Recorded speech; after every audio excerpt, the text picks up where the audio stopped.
رسول کریم صلی اللہ علیہ وآلہ وسلم نے ارشاد فرمایا، میں تمہیں ایسی عبادت نہ بتاؤں کہ جس کو کرنا بہت ہی آسان ہے اور بدن پر وہ بوجھل نہیں ہے، بدن پر وہ ہلکی ہے۔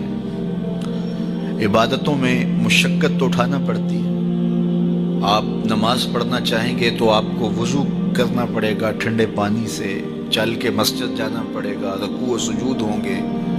روزہ رکھنا ہے تو آپ کو دن بھر کی بھوک کاٹنی پڑے گی، زکوٰۃ دینی ہے، صدقہ کرنا ہے، خون پسینے کی کمائی سے پیسے جدا کرنے پڑیں گے، حج کرنا ہے تو بہت زیادہ مشقت اٹھانی پڑے گی۔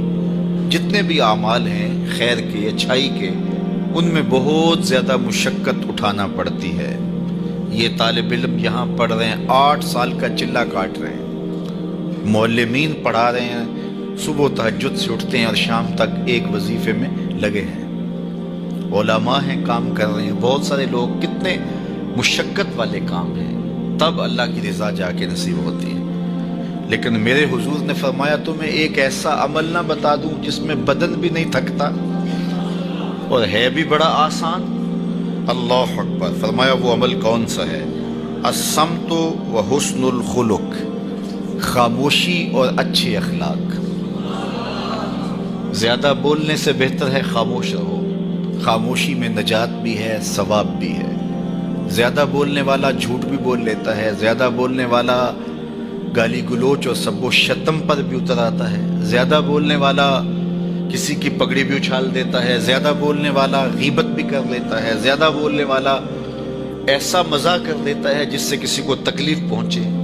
زیادہ بولنے والے سے بہت ساری غلطیاں ہو جاتی ہیں، جو تھوڑا بولے اس سے غلطیاں کم ہوتی ہیں، چونکہ انسان کے زیادہ گناہ جو ہے وہ اس کی زبان کی وجہ سے ہوتے ہیں۔ ایک روایت میں آتا ہے جب صبح ہوتی ہے سارے اعضائے بدنیاں زبان کے آگے ہاتھ جوڑتے ہیں، بی بی تو چپ رہنا، چونکہ بولتی تو ہے اور مصیبت سارے اعضائے بدنیاں کو سہنا پڑتی ہے۔ تو یہ زبان جو ہے اس کی وجہ سے زیادہ گناہ ہوتے ہیں، یا زبان کی وجہ سے، یا انسان کی عصمت کا جوہر جب لٹتا ہے تو پھر اس کے پلے کچھ نہیں رہتا۔ اس لیے میرے حضور نے ارشاد فرمایا، جو تمہاری 2 ٹانگوں کے درمیان اور جو 2 جبڑوں کے درمیان زبان، ان دونوں کی مجھے تم ضمانت دے دو، میں محمد تمہیں جنت کی ضمانت دے دیتا ہوں۔ تو فرمایا کہ میں تمہیں ایسا عمل نہ بتا دوں کہ جو بہت ہی آسان ہے، اور وہ کیا ہے؟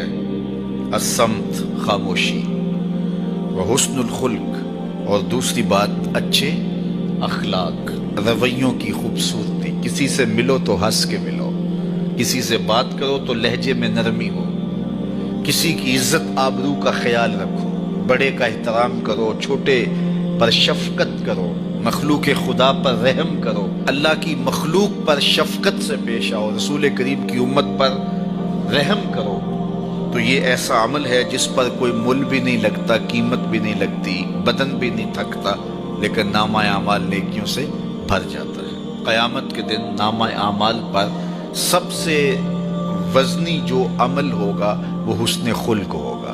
حضور نے فرمایا کہ بیہودگی اور فحش کلام کرنا، یہ سب کچھ جو ہے، تو فرمایا یہ اسلام میں سے نہیں ہے، اور بہترین اسلام وہ ہے جس میں خلق اچھے ہوں۔ حضور نے ارشاد فرمایا کہ جو حسن خلق ہے یہ گناہوں کو اس طرح مٹا دیتا ہے جس طرح جو مصفہ پانی ہوتا ہے، اچھا پانی ہوتا ہے، وہ بدن سے میل کچیل اتار دیتا ہے، اور جو برے اخلاق ہیں وہ عمل کو اس طرح فاسد اور ضائع کر دیتے ہیں جس طرح شہد کے اندر سرکہ ڈال دیا جائے تو شہد صحیح نہیں رہتا۔ تو عمل اچھے ہیں لیکن بدخلقی ان اعمال کی بربادی کا سبب اور ذریعہ بن جاتی ہے۔ اللہ جل شانہ ہمیں معاملات کے اندر خوبصورتیاں نصیب فرمائے، رفق، نرمی نصیب کرے، معاف کر دینے کی توفیق نصیب کرے۔ رزق کمانے کے جو مقاصد ہیں وہ بہت سارے ہو سکتے ہیں، لیکن شریعت میں کاروبار کرنے کے، رزق روزی کمانے کے بنیادی مقاصد 3 ہیں۔ پہلا مقصد اپنے آپ کو سوال سے بچانا، دوسرا مقصد اپنے آپ کو حرام سے بچانا، تیسرا مقصد اپنی اولاد کی کفالت کرنا۔